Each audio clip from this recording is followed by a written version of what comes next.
Hey y'all, it's your girl Nerissa and I'm back with another video, and this one is red flags in relationships. Red flags you should pay attention to and stay away from. Stay away from these people.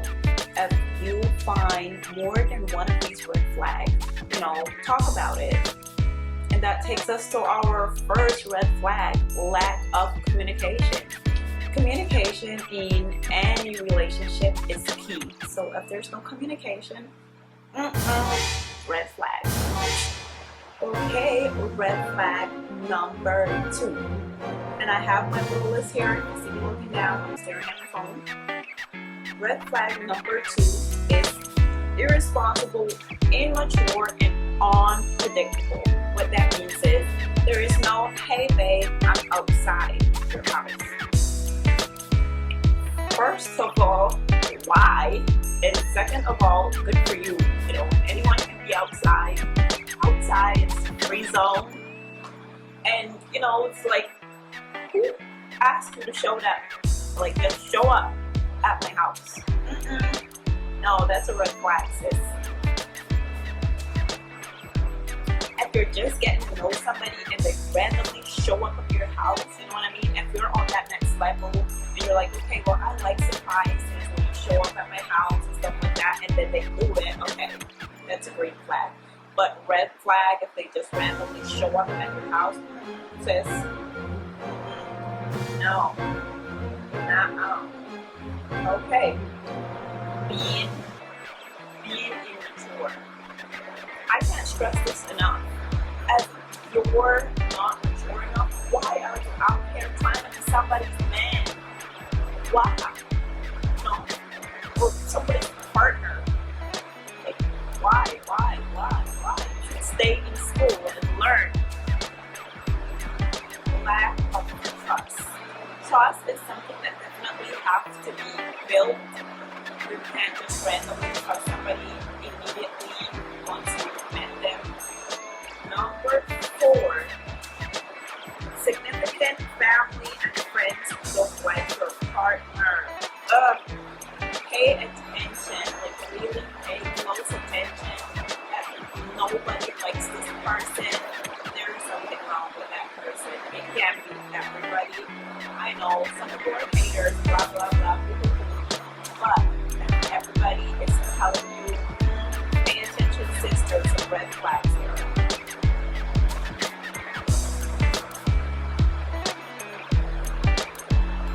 Number 5, controlling behavior. If you just met this person and they're all up in your business, kind of like, oh, well, you shouldn't do this, you shouldn't wear this, or you shouldn't go this place, or you shouldn't get that. It's like, ain't nobody telling me what I'm going to do, where I'm going to do it, and how I'm going to do it. It's like, I'm grown, boy, go home to mama. Let's be good over here. Red flag number 6.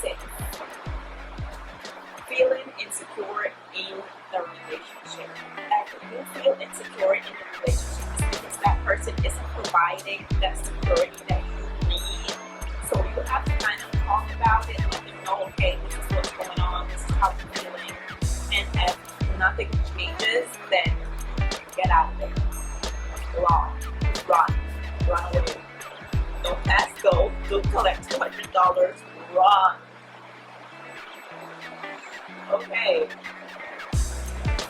Number 7. A dark and secret past. I don't know if that's a red flag for me.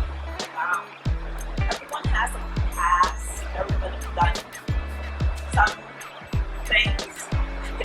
We've all done things that we regret, even if it was something really small or really something that's insignificant for somebody else. But for us, it's a big deal. So I would say there are certain things you should know from somebody's past, like were you a serial killer last year? That's something you need to know. But I don't know. It's like I've done some shit. Yeah, I kind of have to be like iffy on that one, but I would say it's still a red flag. It's kind of like, how dark is your past? You know what I mean? Like, what have you done? done some stuff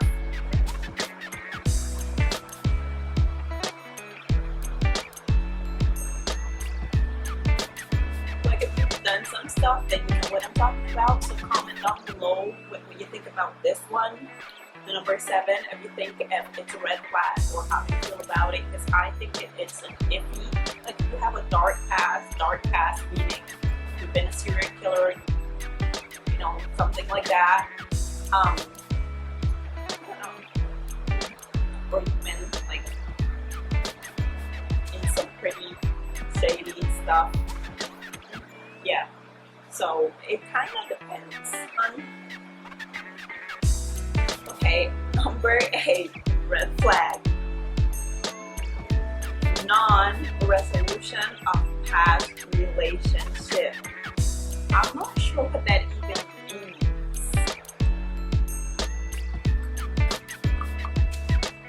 You know what I mean? Because it's like every relationship ends differently. So that's not a red flag for me. Some relationship ends really badly, and there are some unresolved things. So there will be a relationship with, you know, kind of like non-resolution going on there. So number 9, the relationship is built on the need to feel needed. That's a huge red flag. If you need me, I shouldn't be here. I don't want to be here. You should, because you shouldn't need anybody per se. It should be something as like mutual want. Like, I want you in my life, but I don't need you. You know, like, I can be good without you. I love you and everything. But it can't be like a need. You can't be needy. You can't be dependent completely on one person. So that's a huge red flag for me. I've always been very independent since day one. And for me to, like, I'm an Aquarius, so for me to even ask for help, that's a big deal for me. I'm working on it. But I would say you should never need someone. You should never be completely dependent on one person. That's a no. So you shouldn't be in a relationship because that person needs you. What about you? What about your needs and your wants? You know? So yeah, that's a huge red flag for me. Now, for red flag number 10, abusive behavior. So you meet this person and they're all like pushy, you know, like move faster, or, you know, they're physical. Or even if they played rough, you know, I consider playing rough being an abusive behavior, because it's just like something, it's a step away from actually doing what they really want to do. So abusive behavior is a huge no-no. It's a huge red flag. If they start being a little too, you know, rough, trying to like play games that are like hit me, I hit you, nah, ain't going there. Or trying to be completely controlling, or rude to like the waiter when you go out and stuff like that. You will have to kind of keep your eye on all these red flags. For me, it's also, you know, when someone doesn't open the door for me, that's a huge red flag. Like, who are you? Or if their conversation towards their family or other people, like, you kind of have to watch that. If they're abusive or they're rough with their mom, their sisters, or their brothers. Even though brothers have a different type of relationship, they're a little rougher, you know, than women to men relationship as siblings. But for me, it's a huge no if you're abusive in any type of way, or you're too rough when it comes to, you know, or your vocabulary, it's very strong when you're speaking to your family members and stuff like that. It's a huge red flag. I get inside jokes or jokes, you know, we all have them, but there's a limit to everything, definitely. And I most definitely don't like it when they're talking to their mom and then they won't even let her finish, or, you know, like, even if you're wrong, like, let your mom kind of like you know, dissolve all her anger instead of just arguing with her. I wouldn't argue with my mom, even if she's wrong, she's right. No. So I get it, some people need to stand up for themselves, but to me it's an abusive behavior when you're speaking to elderly people and you're being all up in their face or being completely rude. That's a no-no for me. So you kind of have to pay attention to all these red flags. There are a lot of red flags when you're at the table on a date or something and they set their phone like this. It's like, why not like this, you know? So there are a lot more red flags out there, definitely. I'm pretty sure of it. I know these didn't cover everything, so you can comment what's some of the biggest red flags for you, whether it's a friendship or whether it's, you know, it's a love romantic relationship. Comment down below and let me know what are your red flags that you're always on the lookout for.